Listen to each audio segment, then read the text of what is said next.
Commissioner O'Donnell, are you on? Yes, sir. Okay, Commissioner Pinocci? Yes, Mr. President. Can you hear me? Yes, I can. Good morning. Thank you. Vice President Fielder? Yes, I'm here. Thank you. Good.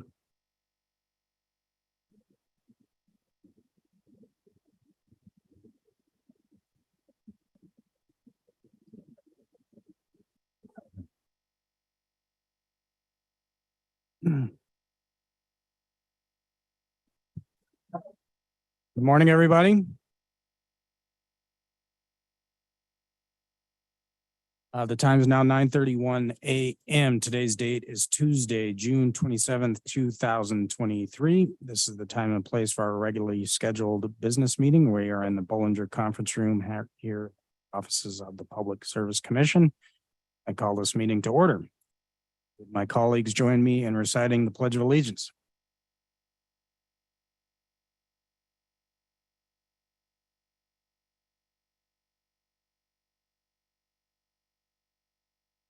One nation, under God, indivisible, with liberty And justice for all. All right, thank you, commissioners. I would note for the record that myself and Commissioner Bukacek are present here at the PSC. Vice President Fielder, Commissioner Pinocci, and Commissioner O'Donnell are participating virtually, so we do have quorum this morning. Montana Public Service Commission welcomes public comment on any matter that is on today's agenda or on any matter that is within the jurisdiction of the Public Service Commission. Are there any public commenters in the room? Public commenters within the room? Seeing none. Are there any public commenters online? Seeing none. No public comment this morning. We have no changes to the agenda this morning, so let's move right into our action items. Action item number 1 is approval of the commission minutes for the week of June 5th, 2023. Is there a motion? Commissioner Bukacek? I move that we approve the commission minutes the week of June 5th. I will second. So we have a motion and second. Are there any changes, provisions, draft minutes for June 5th, 2023? Mr. President. Commissioner O'Donnell. Thank you. I did send a response to that, to saying that the coal strip had been misspelled, and I didn't receive anything, or I didn't notice anything that indicated that that was corrected.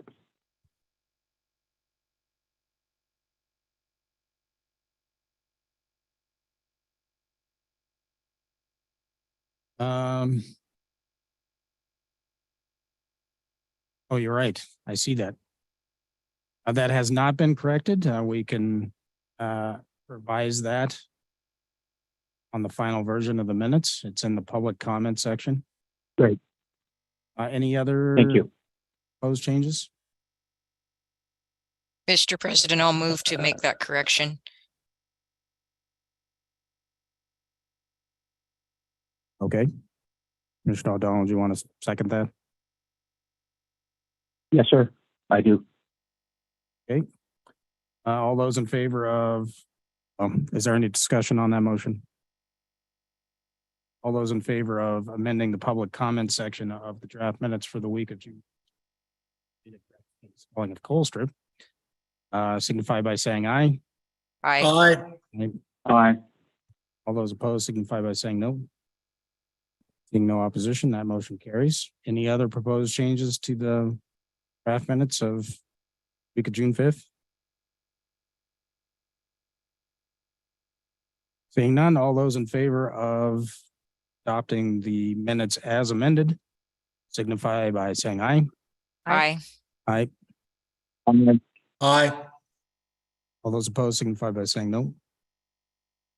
Draft minutes as amended are approved unanimously.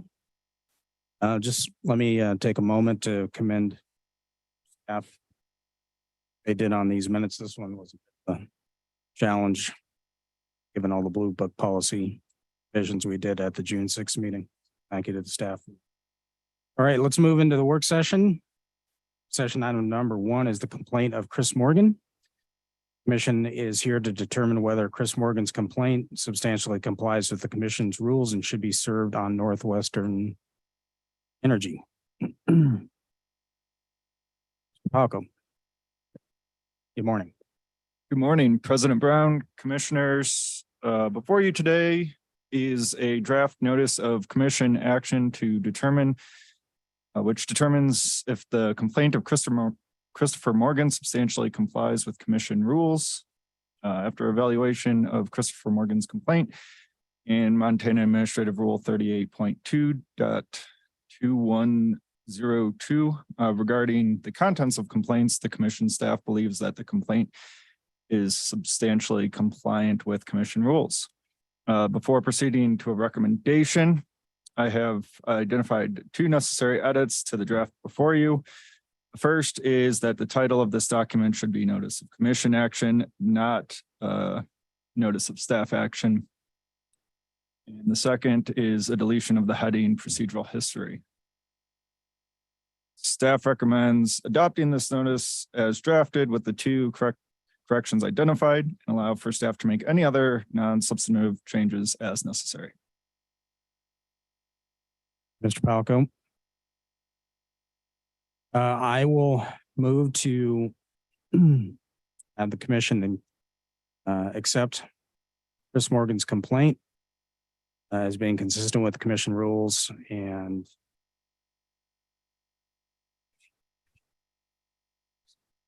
commission action in this matter. For a second. A second. I'll second the motion. Second, Mr. President. Oh, everybody, thanks. Yeah, everybody wanted to second this one. I'll recognize Vice President Fielder on that. Okay, discussion. I would ask that for the public's knowledge, you sort of provide a breakdown of what Mr. Morgan's complaint is in substance. Go ahead. Definitely. The crux of Mr. Morgan's complaint is that he was alleging that Northwestern charged him for energy usage in an amount that exceeded the maximum capable energy use in his household. Essentially, he's saying that he couldn't use the amount of energy that he was billed for several months. That's the crux of the complaint. So it's a billing issue. Western and the energy of his household. It's my understanding, Mr. Palco, that Mr. Morgan has attempted to informally resolve this matter with Northwestern Energy without success. Is that correct? That is correct. Additional discussion? Additional discussion? Mr. President. Mr. President. Commissioner O'Donnell. Thank you. Yeah, it seems in my reading of this that the company has been responsive, but it seems like there's no resolution to this. So it does seem to be something that calls for further procedure on this to finally resolve this thing. Of course, every customer of a regular utility deserves a full hearing and is important to all of us and all of the staff.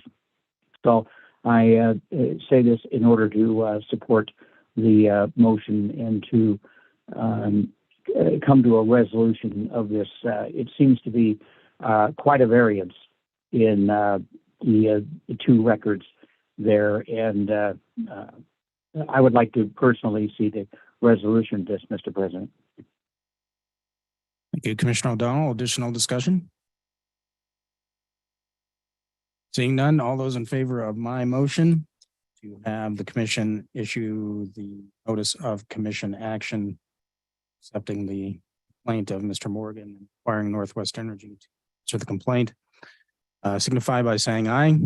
Aye. Aye. All those opposed signify by saying no. Seeing no opposition, motion carries unanimously. Thank you, Mr. Pelican. All right, let's move to work session item number 2. This is a commission initiated matter. This is a discussion of the fiscal year 2024 budget change document. Request for approval. Request for approval is to approve a budget change document for 2.0 modified FTE for the 2025 biennium for the agency. Who is representing this agency in this matter? Mr. Cheetah, good morning.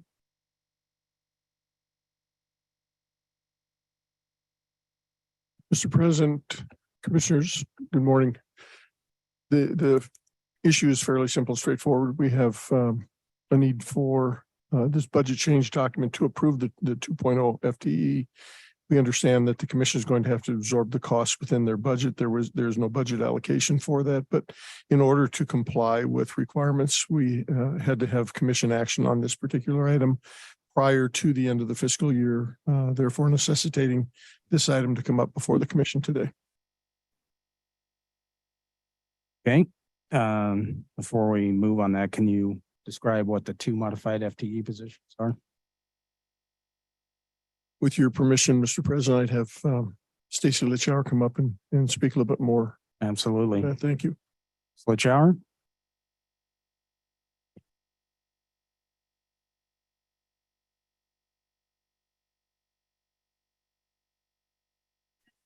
Commissioners, this is a request for 2 FTE. One is to continue a current modified FTE for our IT support specialist. The other one is for a new modified FTE for a regulatory compliance specialist. Both of those positions will probably only work part-time, but we're requesting full-time so that they have the ability to work a few extra hours when needed, which we have seen at times. Okay. I will move to have the commission approve a BCD for 2.0 modified FTE for the 2025 biennium. Is there a second? A second. Commissioner Bukacek has Second. second. Discussion? It's my understanding, Ms. Litchauer, that the reason that we need to move somewhat expeditiously on this is because we happen service for these positions. Go ahead. Mr. President, that's correct. And we do have a deadline this fiscal year of tomorrow to have any BCDs.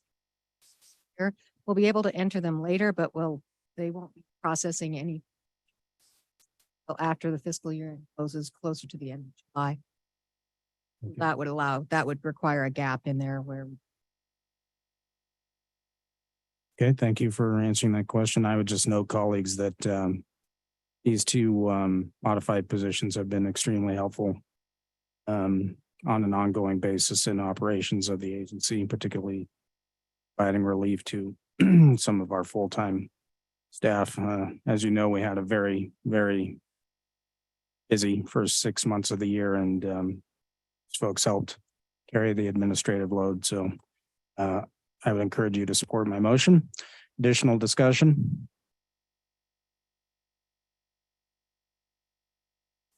None. All those in favor of my motion to approve a BCD for 2.0 modified FTE signify by saying aye. Aye. Aye. Aye. All those opposed signify by saying no. No opposition, motion carries. Thank you. Great, let's move to work session item number 3. This is docket 2022.07.077 Northwestern Energy. This is Northwestern Energy's annual natural gas tracker application for interim and final rate adjustments. We're here to act on an interim order. Mr. Fink. Good morning, Chair Brown, Commissioners. On May 31st, 2023, Northwestern Energy filed with the Commission its annual natural gas tracker application for its unreflected gas cost account balance and gas transportation adjustment clause balance. Northwestern proposes an increase in its natural gas supply rates from the current 0.215177 cents per therm to 0.287153 cents per therm. This includes an overcollection of $3,508,353 of the total unreflected deferred gas cost, 12-month period ending June 30th, 2023. Overcollection of $807,800 for the adjustment of the gas transportation adjustment clause. The difference between the rate effective June 1st, 2023, rates proposed to take effect July 1, 2023, increase for a typical residential customer using 65 therms per month of $4.44 or per month or $53.28 per year, which amounts to a 9.06% increase. Full annual bill. Myself and Laura are here for questions. Ms. Fahowski, anything to add? Not at this time. Thank you, Mr. President. All right, thank you, Mr. Van House. Ms. Fahowski, Mr. Fink. Is there a motion?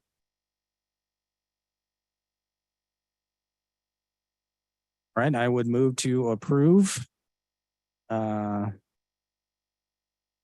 Northwest Energy's application for an interim rate adjustment and to issue the proposed interim order. Is there a second? I'll second. Nochi has seconded. Discussion.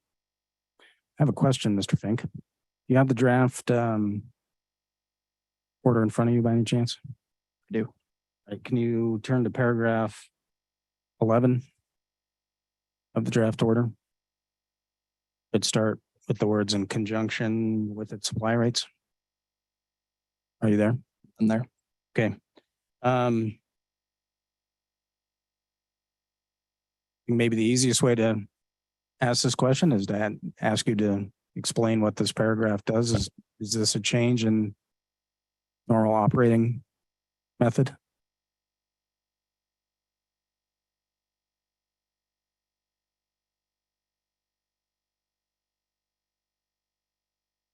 Chair Brown, Commissioners, from my understanding, it is. They update these trackers. And then with the recent Northwestern rate case, it's also updated. The forecast they get updated yearly with these trackers. So yes, that's correct. Okay, so just so I understand. So by approving the interim order, we're going to continue what we've done, which is to allow Northwestern to use the monthly tracking methodology where it forecasts for the upcoming 12 months, correct? Correct. So I understand it that Northwestern is asking us to change in the way that track this, if you will.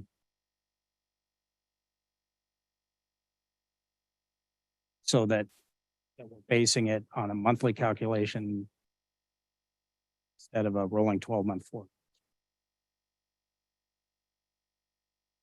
Is that not correct?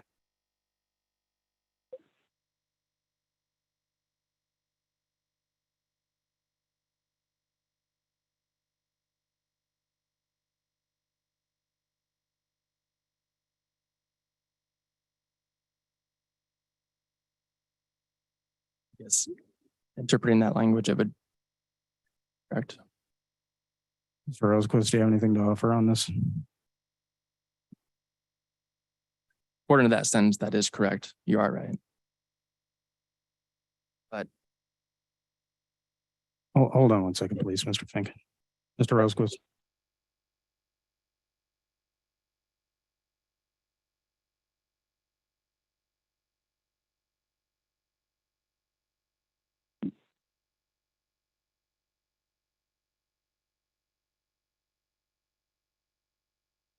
Mr. President, Commissioners, so it's my understanding that this is not a change in this tracker. There's no change being made in this tracker regarding the methodology for forecasting the balance of the tracking year and determining the monthly adjustments. There was a change several years ago, but it's my understanding that there's not being change made in this tracker. But if there's a question Commission has on this and would like staff to verify that, try to do that and come back towards the end of the work session like to defer a vote on this at this time? No, I don't think that's necessary, but I would like some clarification on that. Part of my concern here, of course, is that what we've seen over time is that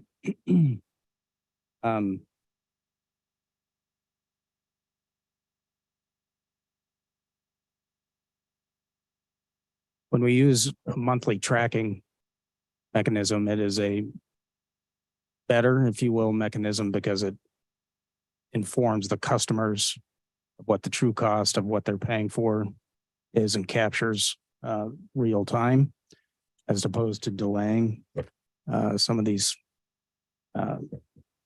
collections. So I'm just trying to figure out if this is the best methodology for doing that. Certainly it varies from the paragraph it is. Mr. President, Vice President Fielder. thank you. I had a question about this paragraph as well, and the staff explanation. So I would like to give them some time to come back and explain it to us unless they're prepared to do that now, because it does, the way this is written, this does sound like a change. And if it is a change, I'd like to know. If it's not, I think it needs to be rewritten. Well said, Vice President Fielder. Mr. President. Commissioner O'Donnell. Yes, I also share the same concerns on this. And the perspective that I have is that that if the changes on the monthly costs continue in the same direction throughout an entire year or the majority of the year, then there is a large increase that comes at one time. I feel that tracking this on a monthly basis is much fairer to customers. And for those customers of Northwestern who don't like the bill to go up and down on a daily basis, then of course Northwestern has their mechanism for I forget what it's called right now, for even monthly payments. So it seems to me that it's more of a convenience to ratepayers than an inconvenience, Mr. President. Thank you, Commissioner O'Donnell. Additional discussion? Mr. President, Commissioner Bukacek? it says continue monthly tracking as though that's already being done. And then it makes a differentiation between that and the rolling 12-month forecast. So it sounds like that's what we need to understand, the difference between what we had and what we have. Because it was monthly, it still is monthly, but it looks like there's some subtle difference. I agree, Commissioner Bukacek, that what appears to be the issue in this paragraph is the contrast between each monthly adjustment reflecting a forward-looking 12-month period or a monthly adjustment that reflects a forecast for the remaining months of the tracker period. And staff will have to confirm what's going on in this tracker methodology and come back to you and clarify that. That would be much appreciated. Thank you. Ms. Rosequist, how much time do you think you need? I don't think the staff would need much time to confirm that, and then want to skip to other work sessions and come back before you go into your closed session for the litigation. I think the staff could update you at that point. Mr. Fink?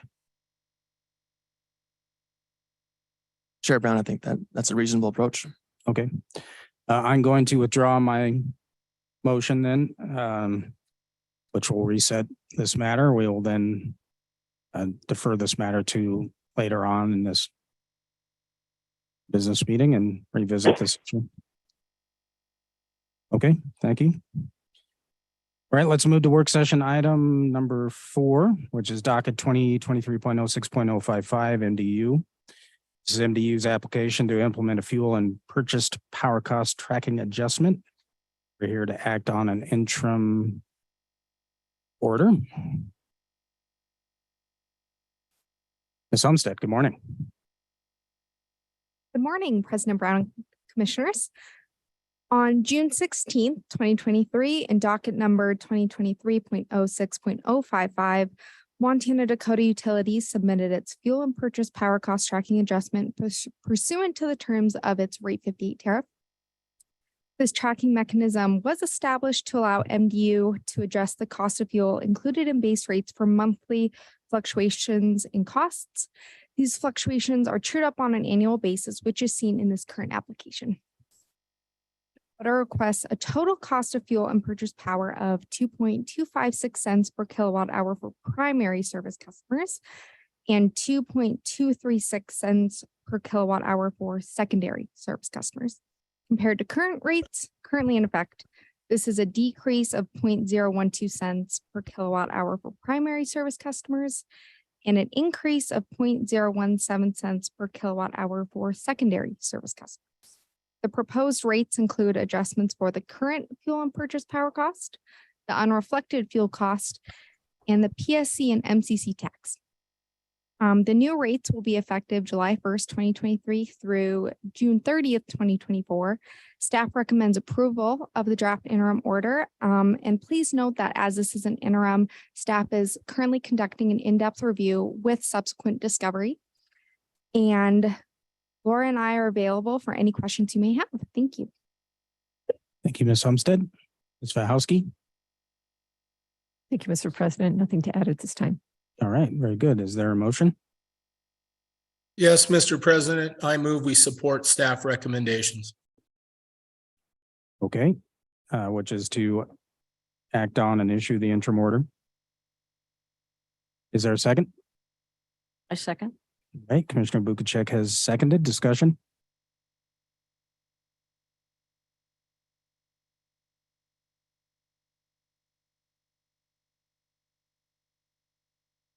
Discussion? All right, seeing none, all those in favor of Commissioner Pinocchi's motion to approve the issuance of the interim order, signify by saying aye. Aye. Aye. Aye. All those opposed signify by saying no. Seeing no opposition, motion carries. Thank you. Good work. Okay, while we're waiting to circle back to docket 2022.07.077, we will move forward then with work session item number 5, which is a request by Commissioner Bukacek to discuss copper, its adequacy, and the importance to energy resource adequacy. Commissioner Bukacek, you have the floor.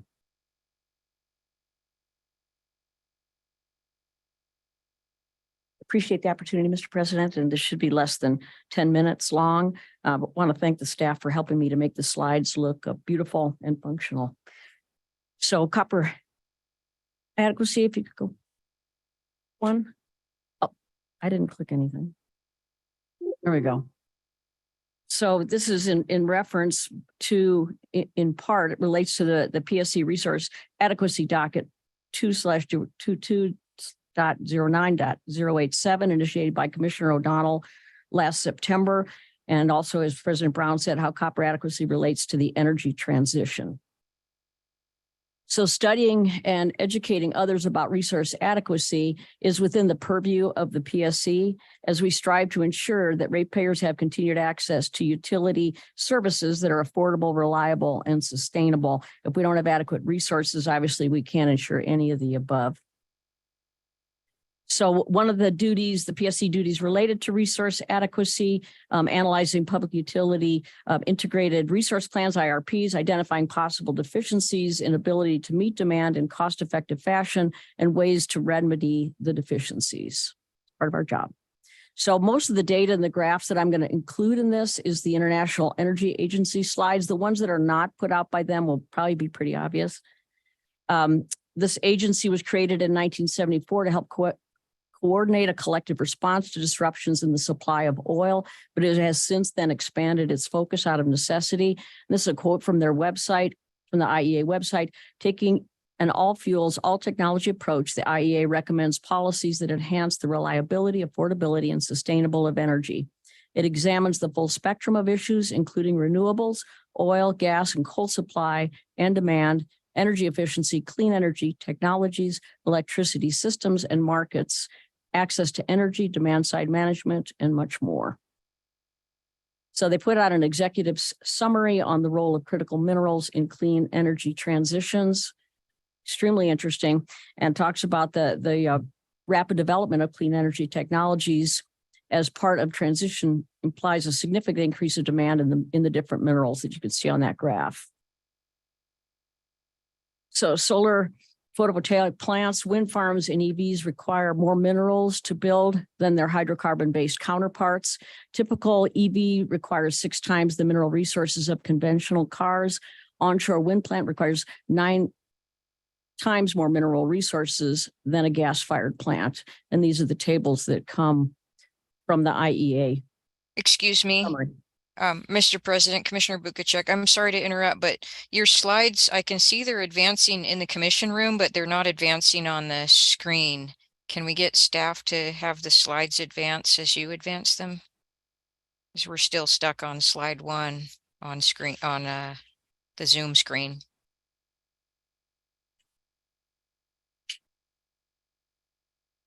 And the this graphs are looks, critical to the presentation. yeah, this looks really good. I don't want to miss any of it. So, and I don't want the public to miss it either. Yeah, thank you for letting us know.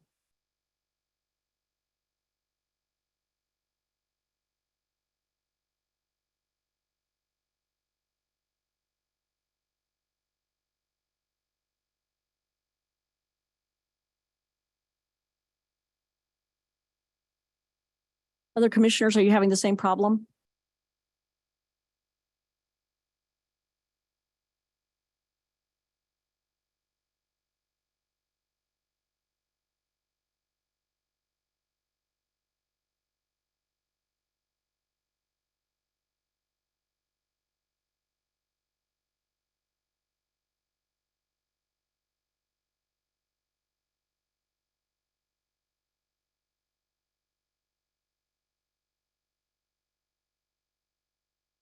There we go. Beautiful. All right. Thank you so much.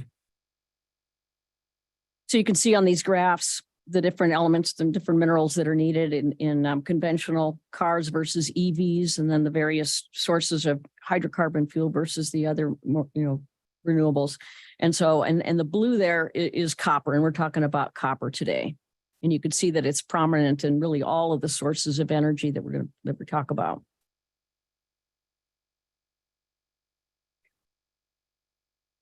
I can't get it to go forward. Can't get it to go backward.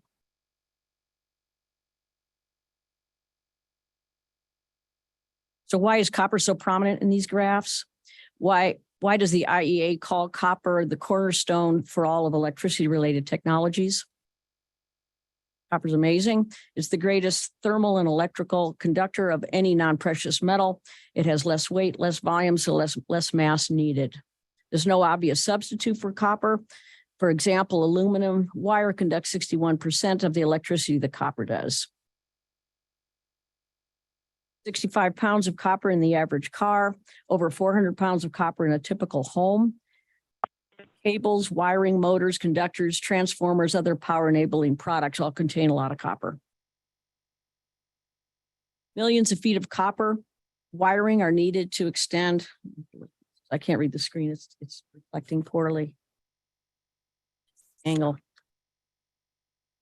Millions of feet of copper wiring are needed to extend transmission lines, install new wire, electrify existing appliances, and build denser, more complex grids needed to handle electricity produced by intermittent sources. Can that screen be adjusted? Because I can't read a lot of these. High efficiency of copper translates into trying to advance it. Should I wait? It's not the size, it's the angle. It's just reflecting from the lights. To read, it can't be angled like this way, like more straight up. Oh, that's perfect. Thank you, thank you. So high efficiency of copper translates into higher grid stability and reliability, lower cost, and ultimately less emissions of those emissions that are of concern for our environment. So it's anticipated there will be a doubling of mineral requirements for clean energy technologies by 2040. And if we're going for net zero emissions globally by 2050, there'll be a six time more mineral need by 2040. and transition to clean energy. This slide shows the different increases in just a graph of what I talked about last time as far as the goals for clean emissions and zero emissions by 2040 and 2050. So the rapid transition to clean energy, the need for mineral escalates in a rapid way too. So that one of the IEA summaries was of the critical minerals used that vary by technology. Batteries use a lot more lithium, nickel, cobalt, manganese, and graphite. Wind turbines and electric vehicle motors use a lot more of the rare earths. Electricity networks use a lot of copper and aluminum. And again, copper is by the IEA the cornerstone of all electricity related technologies. So it's a big deal. So why discuss copper today? I'm bringing it up in part because the current Black Butte Copper Project hearing that started last week. So let's review those graphs again, looking at copper in particular. You can look at the bottom and you can see that it's color coordinated. And so the blue that you see in all these technologies, it is copper that's needed predominantly. And this is an article, obviously not from the IEA, it came from CNBC. There isn't enough copper in the world, and the shortage could last until 2030. Key points in this article in CNBC: a copper deficit is set to inundate global markets throughout 2023, fueled by increasingly challenged South American supply streams and higher demand pressures because of the energy transition.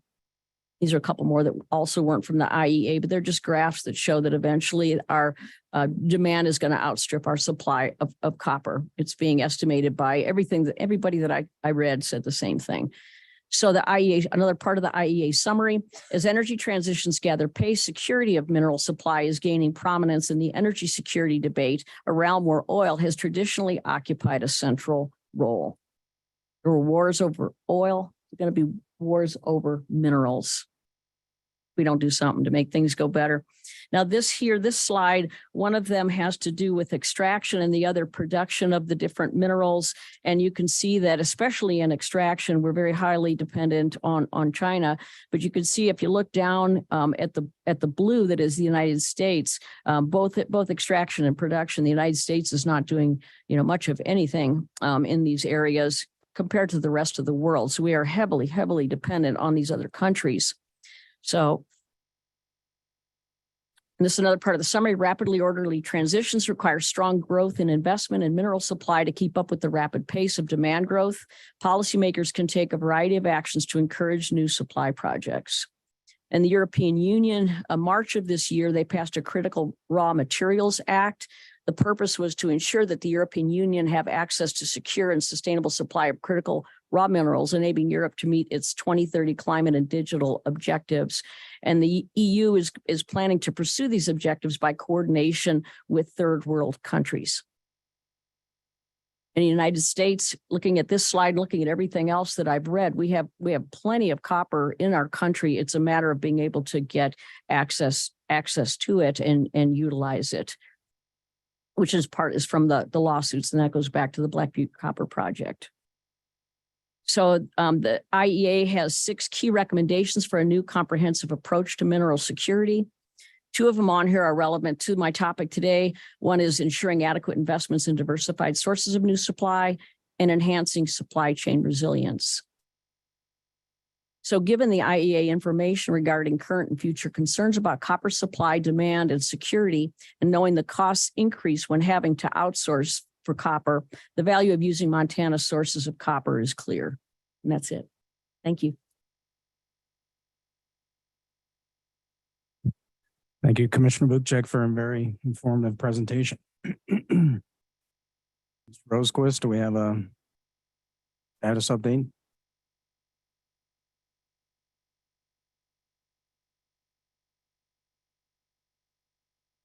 Colleagues, why don't we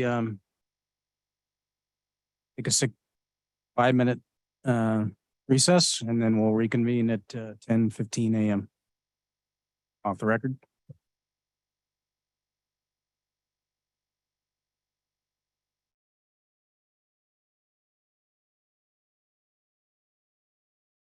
Commissioner Buchek, can you hear me? Commissioner Pinocci? Wanted to thank you for that presentation. I was just following the slideshow that was over your head. I didn't use the one that I could click on, but it absolutely is a national security issue, and thank you for doing the presentation. Thank you, Commissioner Panochi.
All right, with time is now 10:15 a.m. We'll go back on the record for our business meeting. We had deferred work session item number 3, DACA 2022-07077 to staff gather some information to commissioner questions. So we are back on docket 2022.07.077. Mr. Fink. Thank you, Chair Brown, Commissioners. So to clarify with that paragraph,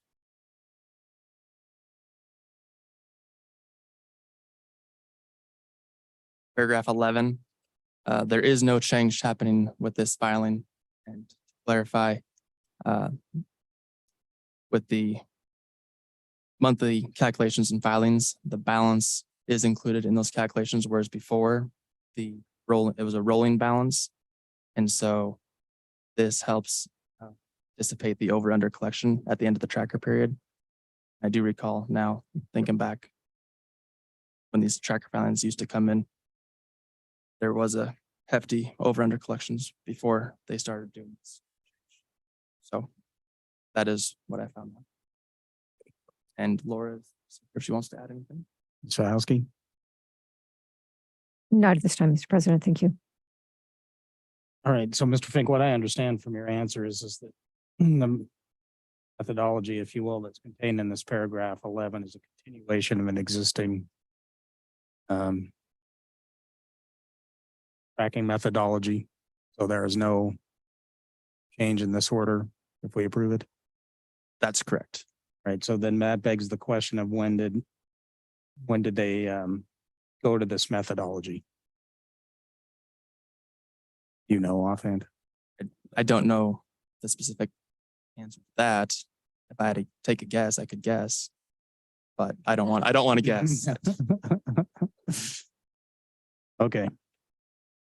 Any other questions for our staff before I make a motion? I think the current language still holds, right? Because it says instead of a rolling 12-month forecast, but it doesn't say when that change was. So I think this language is still okay. Right? Nothing has to be changed. Any other questions for staff before I move? All right, colleagues, I'll move to have the commission approve the interim order in docket 2022.07.077. Is there a second? Second. Bukacek has seconded. Discussion.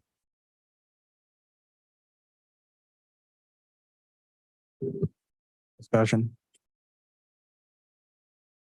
Seeing no discussion, all those in favor of approving my motion to have the commission issue an interim order in docket 2022.07.077 signify by saying aye. Aye. Aye.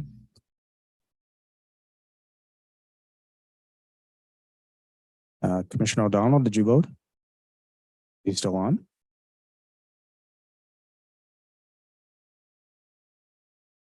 Okay. Let the record reflect that the vote was 4-0. Commissioner O'Donnell not participating. Okay. Thank you. Mr. Fink and Ms. Fahowski. Let's move to work session item number 6. This is a litigation status update. This is a commission initiated matter. The commission will receive an update on currently pending litigation and discuss litigation strategy for matters of which the commission is a party to ongoing litigation. This section of today's business meeting will be closed to the public, which means no audio feed. I would note for the record that the presiding officer of any meeting, which would be me in this case, may close the meeting during the time discussion relates to a matter of litigation and or litigation strategy. Presiding officer determines the need to protect agency litigation decision-making. Discussion exceeds the merits of disclosure. Discussion in closed session will involve discussions and decision-making related to ongoing litigation, which for the agency is involved as a party. Accordingly, as the presiding officer of this meeting, I believe that the need to protect agency litigation decision-making outweighs the of public disclosure. Therefore, I am closing this portion of the meeting to the public. Would note for the record that upon the conclusion of the closed session, today's business meeting will adjourn.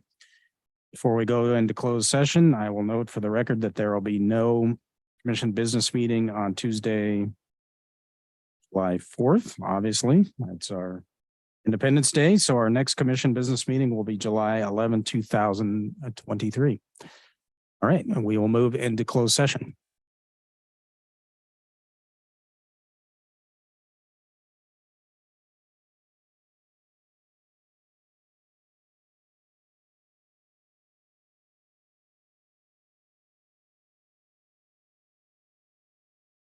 Mr. President, will it be a 5-minute recess to go into the next session, or are we going straight in? 5 minutes. Okay, thank you.